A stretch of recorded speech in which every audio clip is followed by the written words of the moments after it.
Bismillahirrahmanirrahim. Assalamualaikum warahmatullahi wabarakatuh. Perkenalkan, nama saya Muhammad Fakih dari Prodi Hukum Keluarga Islam STAI Al-Falah Banjarbaru. Di sini saya akan menjelaskan tentang Komisi Yudisial atau bisa disebut dengan KY. Komisi Yudisial adalah lembaga negara yang bertugas menjaga dan menegakkan kehormatan, keluhuran martabat serta perilaku hukum. KY merupakan bagian dari lembaga yudikatif konsep trias politika. KY dibentuk berdasarkan Undang-Undang 1945 dan Undang-Undang Nomor 18 Tahun 2011 tentang perubahan atas Undang-Undang Nomor 22 Tahun 2004 tentang Komisi Yudisial. Komisi Yudisial bersifat mandiri dan bebas dari campur tangan atau pengaruh kekuasaan lainnya. Pengertian Komisi Yudisial. Undang-Undang 1945 yang merupakan dasar hukum pelaksanaan politik dalam sistem ketatanegaraan Indonesia sampai detik ini telah mengalami 4 kali perubahan untuk lebih memunculkan ketentuan checks and balance secara lebih proporsional. Perwujudan Indonesia sebagai negara hukum melalui checks and balance antara lembaga negara dalam ranah eksekutif, legislatif, dan yudikatif lebih menonjol setelah dibentuknya beberapa lembaga negara baru melalui perubahan Undang-Undang Dasar 1945 tersebut. Salah satu lembaga baru yang dibentuk melalui amandemen Undang-Undang 1945 adalah Komisi Yudisial.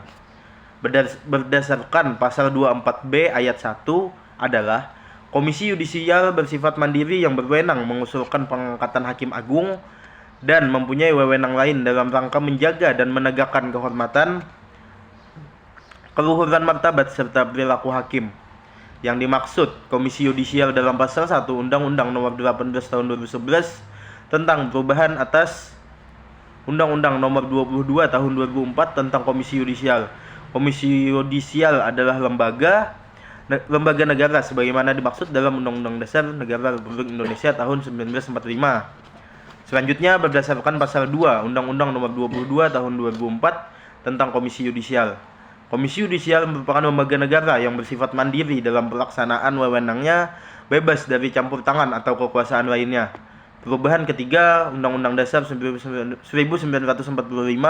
memperkenalkan lembaga negara baru sebagai lembaga pembantu atau bisa disebut auxiliary institution di dalam rumpun kekuasaan kehakiman, yakni Komisi Yudisial yang diatur dalam pasal 24B Undang-Undang Dasar sebagai berikut. Yang pertama, Komisi Yudisial bersifat mandiri yang berwenang mengusulkan pengangkatan hakim. Hakim agung dan mempunyai wewenang lain dalam rangka menjaga dan menegakkan kehormatan, keluhuran, martabat serta perilaku hakim. Terus B, anggota Komisi Yudisial harus mempunyai pengetahuan dan pengalaman di bidang hukum serta memiliki integritas dan kepribadian yang tidak tercela. C. Anggota Komisi Yudisial diangkat dan diberhentikan oleh Presiden dengan persetujuan Dewan Perwakilan Rakyat. Yang D. Susunan, kedudukan, dan keanggotaan Komisi Yudisial diatur dengan undang-undang. Lalu Komisi Yudisial itu lahir pada era reformasi saat amandemen ketiga Undang-Undang Dasar 1945. Pada tahun 2001 bersamaan dengan Dewan Perwakilan Daerah dan Mahkamah Konstitusi. Walaupun Komisi Yudisial adalah lembaga baru, namun keberadaannya mempunyai justifikasi hukum yang sangat kuat karena diatur secara tegas dalam Undang-Undang Dasar Negara Republik Indonesia 1945 dan kewenangannya diberikan oleh konstitusi. Dalam pasal 1 ayat 1 Undang-Undang Komisi Yudisial disebutkan bahwa Komisi Yudisial adalah lembaga negara sebagaimana dimaksud dalam Undang-Undang Dasar Negara Republik Indonesia tahun 1945. Menurut pasal 24B ayat 1, Komisi Yudisial bersifat mandiri yang berwenang mengusulkan pengangkatan hakim agung dan mempunyai wewenang lain dalam rangka menjaga dan menegakkan kehormatan, keluhuran martabat serta perilaku hakim. Lalu banyak pakar mengatakan bahkan putusan Mahkamah Konstitusi menyebutkan bahwa Komisi Yudisial adalah lembaga penunjang atau pembantu dalam pelaksanaan kekuasaan kehakiman. Tetapi penyebutan itu hanyalah bersifat akademis saja, mengingat secara konstitusional istilah itu sama sekali tidak dikenal. Dari sudut materi tugas yang dibebankan, Komisi Yudisial memang merupakan lembaga yang membantu dalam melaksanakan tugas kekuasaan kehakiman, tetapi sebagai lembaga negara yang menjadi pengawas eksternal, Komisi Yudisial sebenarnya adalah lembaga negara yang mandiri seperti yang secara eksplisit disebutkan dalam pasal 24B ayat 1. Komisi Yudisial bukan lembaga kekuasaan kehakiman, tetapi lembaga negara yang tugasnya berkaitan dengan kekuasaan kehakiman yang berwenang mengusulkan pengangkatan hakim agung dan wewenang lain dalam rangka menjaga dan menegakkan kehormatan, keluhuran martabat, serta perilaku hakim. Dengan demikian, Komisi Yudisial adalah lembaga negara yang dibentuk melalui konstitusi untuk melakukan pengawasan eksternal terhadap hakim. Lalu yang kedua, kedudukan Komisi Yudisial sebagai lembaga negara. Setiap lembaga yang dibentuk bukan oleh masyarakat atau dengan kata lain merupakan hasil bentukan negara dapat disebut sebagai lembaga negara atau organ negara.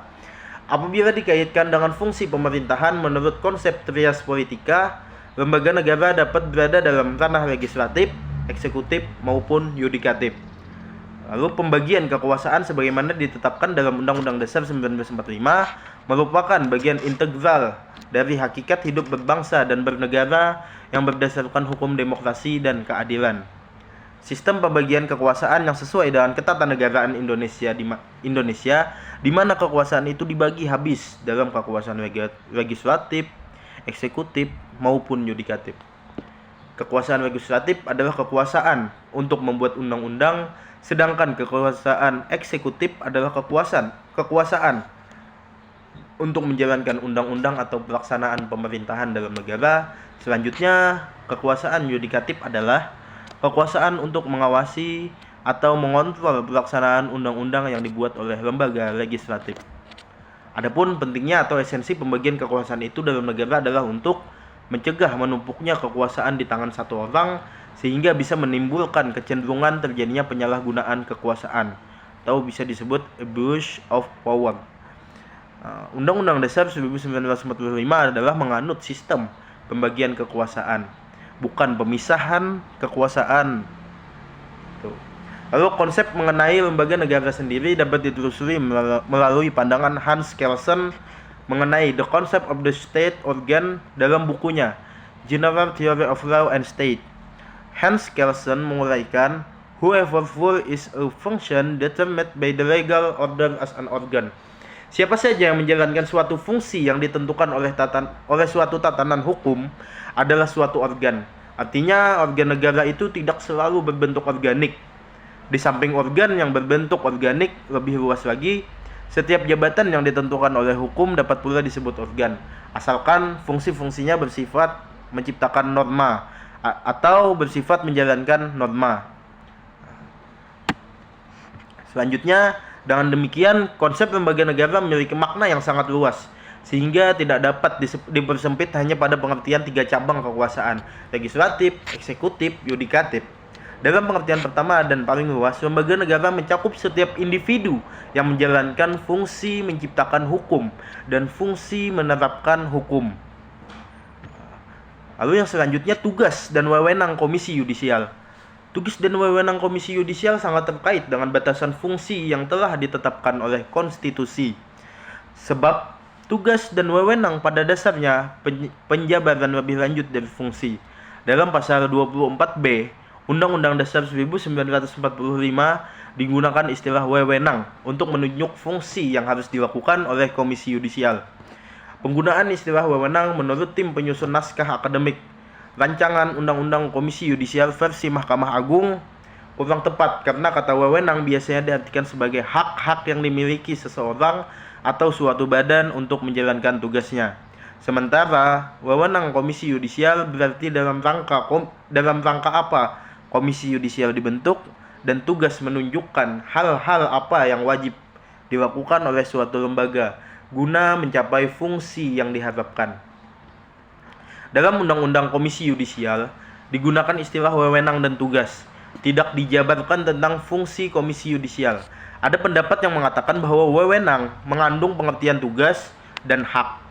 Menurut Bagirmanan, Wewenang mengandung makna kekuasaan yang ada pada organ, sedangkan tugas dan hak ada pada pejabat dari organ. Pasal 24A ayat 3 Undang-Undang Dasar 1945 secara parsial dan tidak langsung telah mengatur kewenangan Komisi Yudisial berkaitan dengan proses pengusulan calon hakim agung. Sedangkan pasal 24B ayat 1 Undang-Undang Dasar 1945 mengurai kewenangan Komisi Yudisial menjadi dua hal. Yang pertama, mengusulkan pengangkatan hakim agung kepada DPR. Yang kedua, mempunyai wewenang lain dalam rangka menjaga dan menegakkan kehormatan, keluhuran martabat, serta perilaku hakim. Lalu selanjutnya pasal 13 Undang-Undang Nomor 18 Tahun 2011 tentang Komisi Yudisial menyatakan Komisi Yudisial mempunyai wewenang. Yang pertama, mengusulkan pengangkatan hakim agung dan hakim ad hoc di Mahkamah Agung kepada DPR untuk mendapatkan persetujuan.